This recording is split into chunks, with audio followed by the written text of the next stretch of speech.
Babalik siya. Bumagsak ang mga luha sa pisngi ni Lisa. Ang pangunahing tauhan ay ngumiti at pagkatapos ay hiniling sa batang babae na manalo.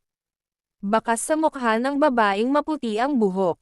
Bahagya siyang ngumiti at sinabing nangako siya, pagkatapos ay nag-alok na magkita muli sa lahat ng bagay. Pinisil ni Lisa ang kamay ng pangunahing tauhan at tinanong siya kung nangako siya na babalik siya.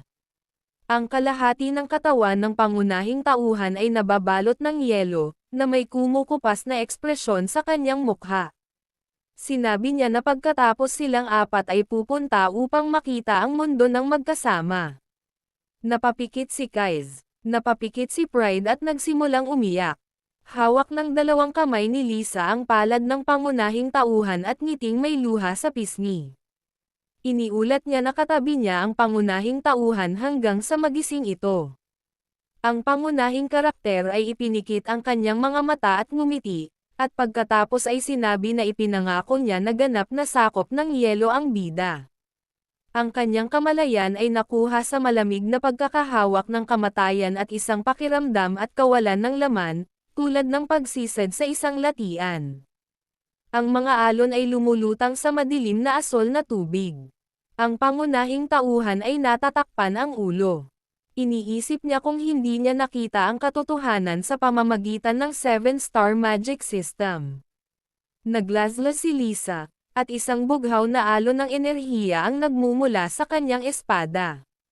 Napapikit ang pangunahing tauhan. Nag-shoot si Kaiz ng bow at naglalabas ng malakas na berdeng enerhiya. Itinaas ng pangunahing tauhan ang kanyang kamay. Tumalon pabalik ang Pride at naglabas ng agos ng apoy sa ilalim niya. Inabot ng pangunahing tauhan ang kanyang kamay. Ang iba sa mga bida ay lumalaban na may galit na mga ekspresyon sa kanilang mga mukha. Nagpakawala ng apoy ang babaeng mapula ang buhok mula sa kanyang mga kamay. Ang puting buhok na batang babae ay gumagawa ng pababang hampas gamit ang kanyang espada. Tumalon pabalik ang mamamana at nagpaputok ng busog. Dito nagtatapos ang ibinahaging paglalakbay sa malawak na mundo. Maraming halimaw ang nakatayo sa harap ng listo ni Kai at ang pagmamalaki sa harap ng hukbo ng kalaliman, na sumusugod sa mga hiyawan. Ang lahat na lumitaw sa harap niya ay kadiliman. Inaabot ng bida ang mga miyembro ng kanyang grupo. Nakapikit ang mata ng pangunahing tauhan. Iminulat niya ang kanyang mata, na may pulang pupil. Isang babaeng pulang buhok na nakatali ang buhok at nakapusod at dilaw na mga mata ang naglagay ng kamay sa balikat ng isang itim na buhok na batang lalaki na may pulang mata at pagkatapos ay nagtanong kung okay lang siya, tinatawag siya sa pangalan. Rain. Ang pangunahing tauhan ay lumingon sa batang babae at tinawag ang kanyang ina. Nakatingin ito sa kanya ng nanlalaki ang mata. Nagtataka ang bida kung may nanay nga ba siya at hindi ulila. Isang hininga ng pawis ang umaagos sa mukha ng pulang buhok. Ang maliwanag na sikat ng araw ay bumubulag sa pangunahing tauhan. May maliwanag na araw sa kalangitan. Ang pangunahing tauhan ay tumingin sa kaliwa na may nag-aalalang ekspresyon sa kanyang mukha. Ibinaling niya ang kanyang ulo sa kanan, nakatayo sa gitna ng maraming tao, at nagtataka kung nasaan siya. Tinanong siya ng ina ng pangunahing tauhan kung bakit siya nagkakaganito at pagkatapos ay ipinaalam sa kanya na ito ang parisukat ng bayani sa harap ng Vatican. Ang pangunahing tauhan, na may pagtataka na hitsura, ay nagmumungkahi na mayroong isang monumento dito bilang parangal sa grupong lista. Sinasaklaw ng anino ng buhok ang laki ng pangunahing tauhan. Tinitingnan ng pangunahing tauhan ang monumento sa harap ng pangunahing tauhan. May isang monumento na naglalarawan kay Kaiz Lisa, ang pangunahing tauhan, at pagmamalaki. Sa ibaba ng mga eskultura ay isang plaque na naglilista ng mga taon ng buhay. Nabuhay si Lisa mula 1082 hanggang 1116, nabuhay si Rin mula 1090 hanggang 1107, nabuhay si Kaiz mula 1076 hanggang 1154, at ang Pride ay nabuhay mula 1079 hanggang 1168. Tahimik na tinitingnan ng bida ang plaka. Tinanong niya ang kanyang ina kung anong taon na. Nag-cross-arm ang babae at tinanong ang bida kung ano ang mali. Nagtatanong ang pangunahing tauhan kung anong taon na ngayon. Napapikit ang ina ng bida at sinabing 1418 na ngayon, ayon sa kanilang kalendaryo. Ang pangunahing tauhan ay may gulat na ekspresyon sa kanyang mukha. Ikinuyom niya ang kanyang mga kamay at iniisip kung isinilang siyang muli o kung ang kanyang alaala ay nakapatong sa katawan ng iba. Napansin niya na kakaiba ang mga sensasyon sa katawan na ito at pagkatapos ay nagtatanong kung ano ang nangyari.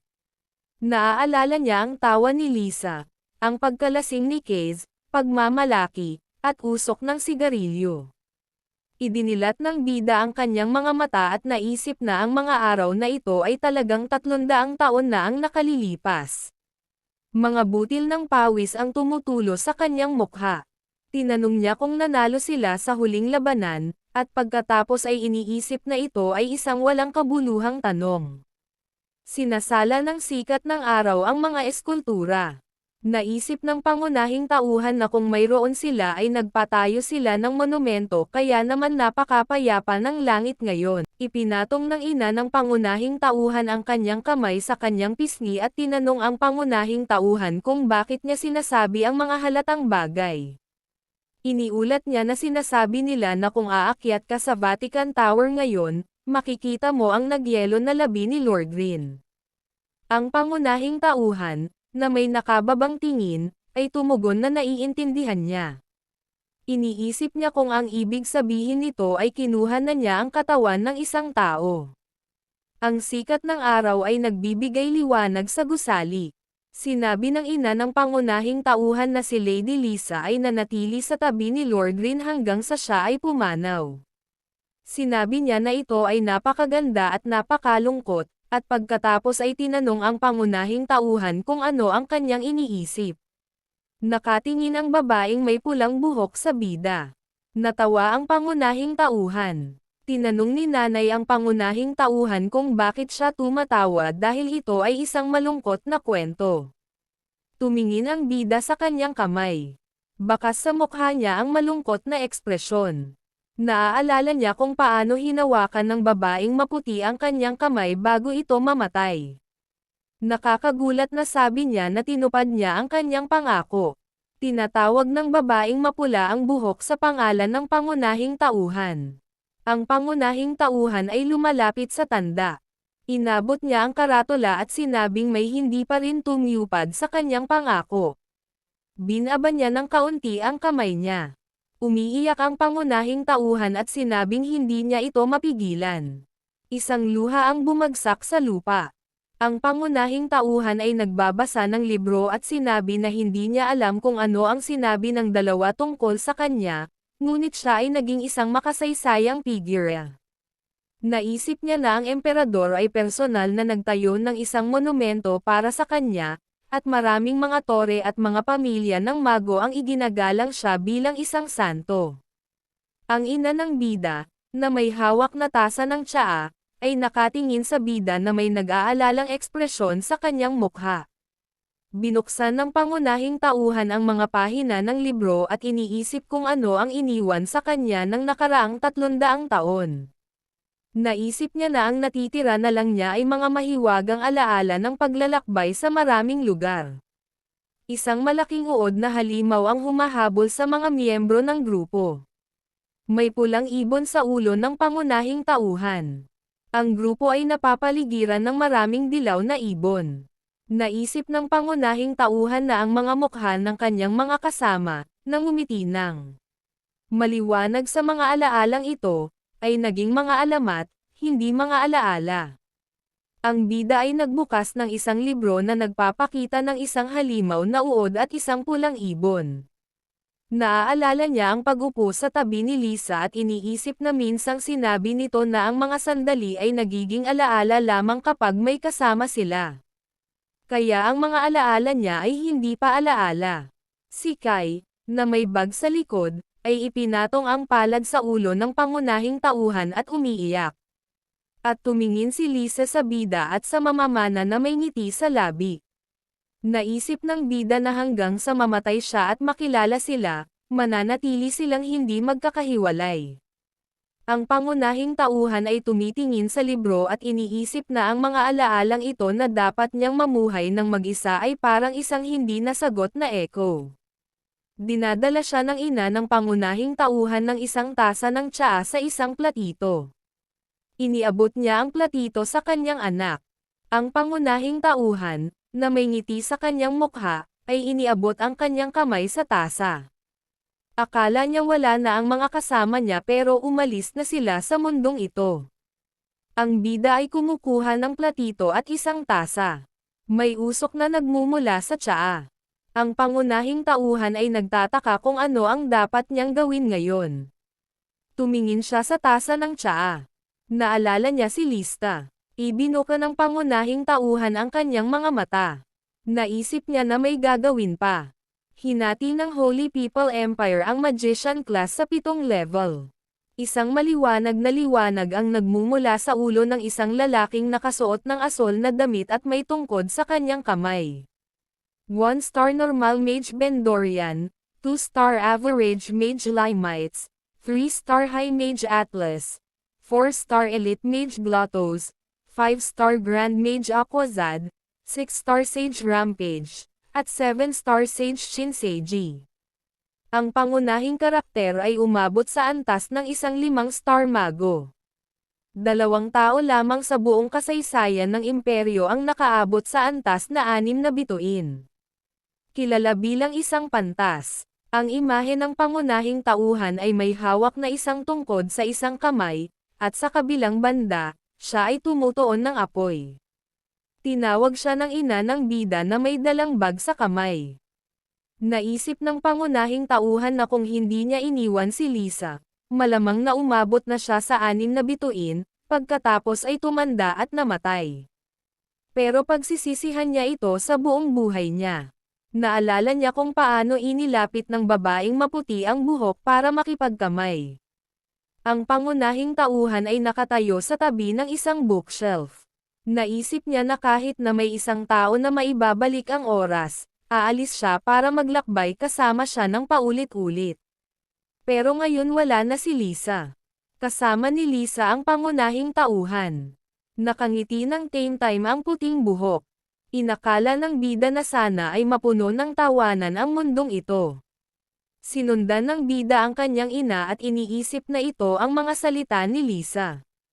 Iniisip niya kung ang mundong desperadong ipinagtanggol niya ay tunay na gusto niya.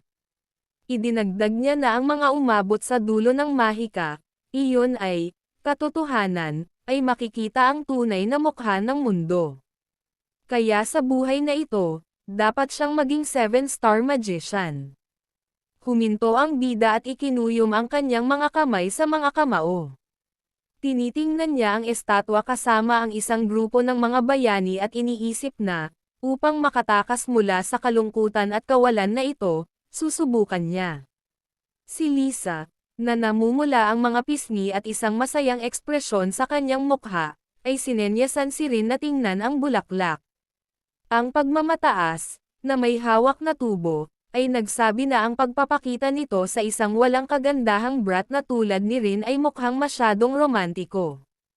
Natahimik si Kai. Ang pangunahing tauhan ay sumisigaw na mas gugustuhin niyang magbasa ng isa pang mahiwagang aklat kaysa tingnan ito, at pagkatapos ay magtanong, ano ang napakaganda sa larangan ng bulaklak na ito. Ang mga tao sa nakalistang grupo ay pantay na puno ng mga kakaiba, ngunit ang pangunahing tauhan ay talagang nasiyahan sa paglalakbay kasama sila. Kinuha ng babaeng maputi ang buhok sa kamay ng pangunahing tauhan habang pinapanood sila ng iba pang grupo. Pinangalanan ng pangunahing tauhan ang mga kasosyo mula sa kanyang nakaraang buhay at nagpaalam sa kanila. Ang mga patay ay nananatili sa nakaraan at hindi maaaring magkasama, ngunit ang mga buhay, na sumusunod sa daloy ng oras, ay dapat lumipat sa hinaharap. Ang pangunahing tauhan ay naglalakad sa lungsod. Naglalakad siya sa likuran ng mga bahay na may mga ilaw na nasusunog sa mga bintana. Isang maid na may itim na buhok ang yumukod sa bida, nakagigising pa lang, At sinabing dahil gising siya, maghahanda na siya ng almusal. Ang pangunahing tauhan ay umuunat at nanginginig. Pumunta siya kung saan nakatsinelas. Tinitingnan niya ang sarili sa salamin.